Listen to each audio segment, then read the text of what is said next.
At some point or another, basically every person who loves crime TV has heard the name Franklin Saint. And honestly, if you haven't watched Snowfall yet, that's criminal. 6 seasons, 60 episodes, and one of the most complete rise and fall stories ever put on television. Created by the legendary John Singleton before he passed, the show ran from 2017 all the way to 2023 on FX and somehow never got the mainstream attention it deserved. But here's what makes Franklin Saint's story different from every other drug kingpin you've seen on screen. He doesn't get caught, he doesn't get killed, he doesn't go out in a blaze of glory. He ends up with nothing. And the worst part, he did it to himself. Today, I'm going through all 6 seasons, every betrayal, every power move, every moment where Franklin Saint had a chance to walk away and didn't, to show you exactly how one of TV's smartest characters engineered his own complete and total destruction. Let's get into it.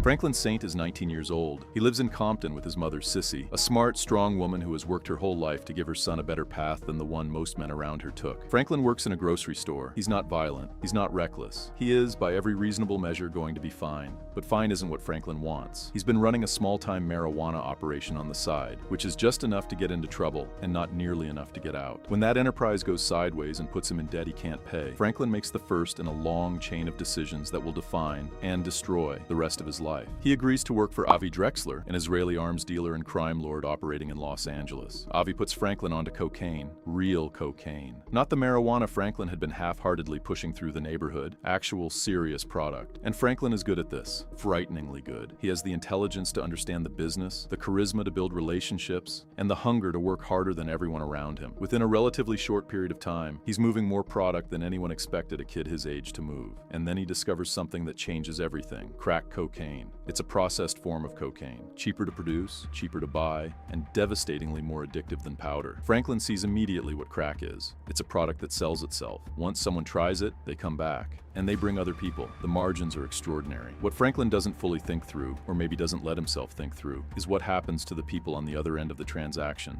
His neighbors, his community, people he grew up with. He is, in the most literal sense, about to light his own neighborhood on fire. Running parallel to Franklin's story is Teddy McDonald, a CIA operative who is deeply invested in the anti-communist conflict in Central America. The US Congress has cut off official funding for the Nicaraguan Contras. Teddy needs to find money somewhere else. He's going to find it in cocaine. The CIA is going to need a distribution network inside the United States, and whether Franklin knows it or not, he is about to become that network. The first season ends with Franklin fully committed. He's chosen this road. He's made his decision. And across South Central Los Angeles, the first snowflakes are already beginning to fall. Ladies, I would like y'all to meet Franklin Saint, aka our savior, aka the big black apostle. Franklin is no longer a corner boy with potential. He's a drug lord in training. He's brought in his family, his Uncle Jerome, a street-hardened man who loves Franklin like a son, and Aunt Louie, Jerome's wife, who is every bit as sharp and every bit as ambitious as Franklin himself. Together, they build out the operation. The money is coming in. The operation is running. For the first time in his life, Franklin Saint has resources. Real resources. But crack doesn't stay in one part of town. It spreads. And the more it spreads, the more Franklin profits. And the more his community pays. On the CIA side of things, Teddy's congressional funding has been officially denied. He cannot get money through proper channels, but he's figured something out. The cocaine that Franklin and networks like his are moving through American cities is generating enormous profit. That profit, funneled back through various channels, can fund the Contras. Nobody in Washington needs to know. Teddy commits to the off-the-books operation, and Franklin becomes more essential to it with every passing month. Franklin and Teddy develop a relationship that looks, on the surface, like mutual benefit. Teddy provides access to supply. Franklin provides distribution. But here's the thing about doing business with the CIA. You don't have a relationship with them. You have a leash. Franklin doesn't know that yet. Season 2 deepens the trap. Franklin is richer. He's more powerful. He's also more compromised. Every step forward in the drug game is a step deeper into something he will eventually not be able to walk away from. And the neighborhood? People who were neighbors 6 months ago are now addicts. His community is changing in ways that can't be undone. But Franklin is moving too fast to look at what's happening behind him.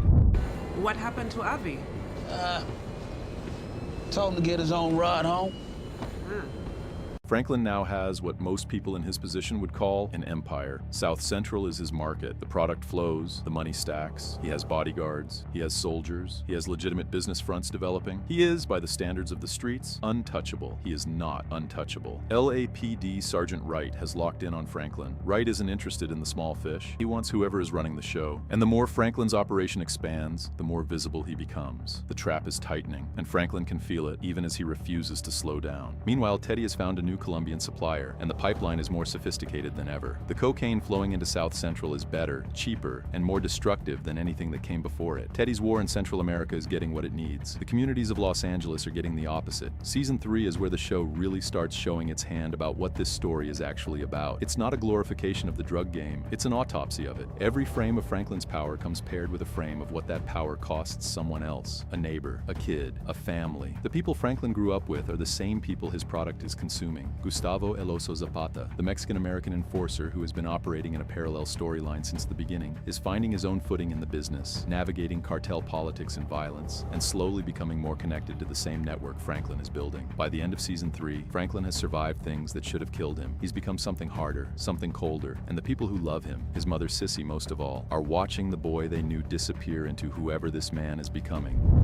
Now, if you got some constructive ideas to help me get through this shit, then I promise you I'm listening, I promise. But if not, then please keep your heads down, keep your mouth shut, and let me get us out of this like I got us out of every other motherfucking thing else! Franklin gets shot. His ex-girlfriend, in a moment of desperation and fury, pulls the trigger. Franklin survives, barely, and when he comes out of the hospital, he walks into a different Los Angeles. The Crips and the Bloods have seized territory. Gang war is brewing in South Central on a scale that hasn't been seen before. The streets that Franklin used to navigate with relative control are now a battlefield, and there's a rogue cop, one with a badge and a personal vendetta, who has decided that Franklin is going to pay for the death of a police officer, regardless of what the law says. Season 4 is where Franklin's transformation from ambitious kid to genuine criminal kingpin is completed. He doesn't have the luxury of being thoughtful anymore. He has enemies on every side. Find Franklin safe!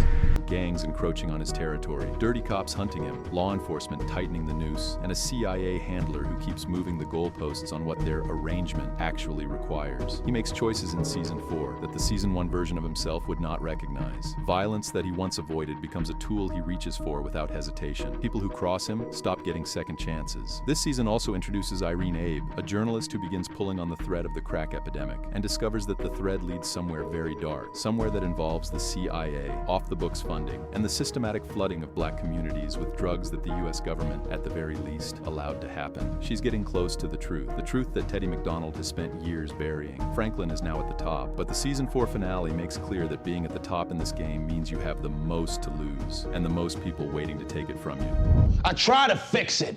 I did everything. I showed them compassion. I showed them mercy. I walked away. I was the bigger man. And look where the it got me. Franklin Saint is rich, not comfortable rich or doing well rich. Genuinely, obscenely, can't spend it fast enough rich. His family has money. Jerome and Louie have money. Leon has money. Sissy, despite her reservations about everything her son has built, is living a life she never could have imagined. By the metrics of the game, Franklin Saint has won, then Len Bias dies. If you don't know that name, Len Bias was one of the most gifted basketball players of his generation. He was drafted by the Boston Celtics in 1986. 2 days later, he was dead. Cocaine overdose. The nation was devastated. Politicians were furious, and the crack epidemic, which had been destroying black communities for years, with relatively little national outrage, suddenly became the #1 political issue in America. The moral panic that follows is enormous. Congress fast-tracks legislation. The LAPD launches Crash, Community Resources Against Street Hoodlums, a task force specifically designed to dismantle gang structures and drug operations in South Central. The crackdown is brutal, indiscriminate. It tears through the community like a second epidemic, sweeping up everyone in its path. For Franklin, it means the walls are closing in from every direction simultaneously. Law enforcement pressure, political pressure, rival dealers trying to take advantage of the chaos, and within his own organization, cracks. Because here's the thing that Season 5 makes undeniable. Franklin has been running this operation like a CEO, making decisions unilaterally, treating his family like employees rather than partners. Jerome and Louie have watched their nephew collect all the power and all the credit while expecting them to follow orders. The resentment has been building for years. Season 5 is where it starts to boil over. Louie, in particular, is done being a lieutenant. She has the mind for this business. She has the relationships. She's been there since the beginning. She wants what she's owed. And Franklin, brilliant as he is, cannot see what's coming. By the season 5 finale, the walls are fully closing. Franklin is at war with forces he cannot fight simultaneously. Law enforcement, rival organizations, and now the very people he brought into the game. His declaration at the end of season 5 is that he'll fight all of them. Every last one of them. It's the declaration of a man who doesn't understand that he's already lost. Nephew, if you don't bring back what you stole, you gonna understand how this work looks. Season 6 begins with a Franklin Saint who has decided to leave the game. That sentence sounds like a resolution. It is not a resolution. It is a catastrophe. Because Franklin's attempt to walk away is not an orderly exit. The money he's accumulated, tens of millions of dollars, carefully hidden across accounts and assets, is vulnerable. And Teddy McDonald, the CIA operative who has been Franklin's handler, supplier, and silent partner for years, sees the opportunity. Teddy hacks into Franklin's accounts. He siphons the money, millions of dollars that Franklin spent years building. But as of this morning, I am in possession of over $70 million in seized cash assets.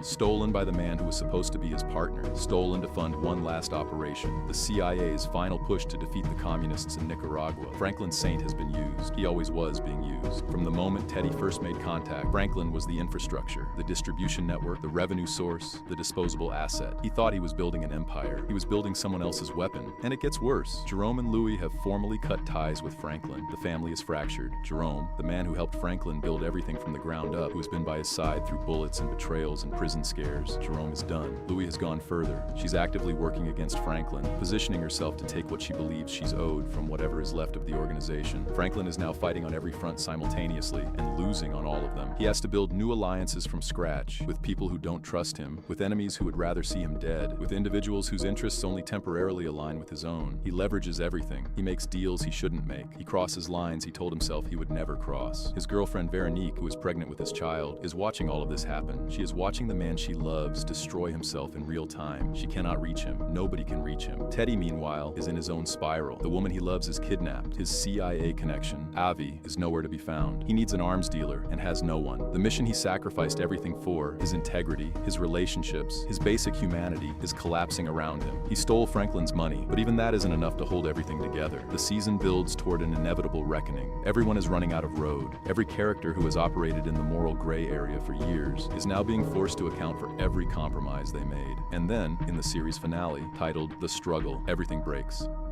After everything I did for you, you not gonna talk to me. You did this to me. You ended my life. Sissy Saint kills Teddy McDonald. Let that land for a second. Franklin's mother, the woman who spent 6 seasons trying to protect her son from himself, who watched him transform from the boy she raised into someone she barely recognized, who held the entire family together through violence and grief and paranoia. She is the one who finally ends it. She pulls the trigger on Teddy McDonald, the CIA operative, the man who used her son, the man who stole Franklin's money, destroyed his empire, and reduced everything Franklin built to nothing. And Franklin watches it happen. The series finale of Snowfall is not triumphant. It is not cathartic in the way that crime dramas often try to be. It is devastating in the way that the truth is devastating. Franklin Saint doesn't die. He doesn't go to prison. He doesn't get a dramatic shootout or a villain's last stand. He ends up with nothing. The money is gone. The empire is gone. Jerome and Louis are gone. That relationship may never be repaired. His mother, who fought so hard to keep her hands clean, now has blood on them because of the world he dragged her into. Veronique, carrying his child, is left to make her own impossible choices about whether she can build a life with this man and what that life would even look like. Franklin Saint started this story with nothing and built an empire. He ends it having had an empire and returning to something that looks a lot like nothing, except it's worse than nothing. Because now he knows what he had, he knows what he destroyed, he knows the exact shape of everything he threw away. Snowfall was always about more than one man's rise and fall. It was about the crack epidemic as a systemic event, not an accident, not purely the product of individual bad choices, but the result of policy decisions, institutional failures, and deliberate exploitation. The CIA needed money and found it in black communities. The politicians who screamed loudest about crack only got loud once it started threatening people who didn't look like the people it was already destroying. The police crackdown that followed made things worse, and at the ground level, in South Central Los Angeles, young men like Franklin Saint looked at a world that offered them almost nothing and reached for the one thing that seemed to offer everything. The show doesn't excuse Franklin. It never does. Every choice he made, he made. He saw the consequences for his community and kept going. He saw what crack was doing to his neighbors and kept selling. He chose money and power over the people he claimed to love over and over again until those people were either gone or unrecognizable. But it also asks you to hold both things at once. This young man made terrible terrible choices, and he was dropped into a structure specifically designed to exploit someone exactly like him. He was not the only villain in this story. He was not even the biggest one. Franklin Saint's downfall is not a story about what happens when bad men chase bad things. It's a story about what a system does to a person, and what a person then does to everyone around them. The last image of Franklin Saint should stay with you, not because it's shocking, because it's honest. Because John Singleton spent his career telling these kinds of truths about these kinds of lives, and Snowfall was his final gift. A story that refuses to let anyone off the hook, including the audience. If you've never watched this show, it's available now. Start from the beginning. Sit with it. And if you already know Franklin's story, drop a comment and tell us, what was the moment you realized he was never going to make it out? Like and subscribe if you want more deep dives like this one. I'll see you in the next one.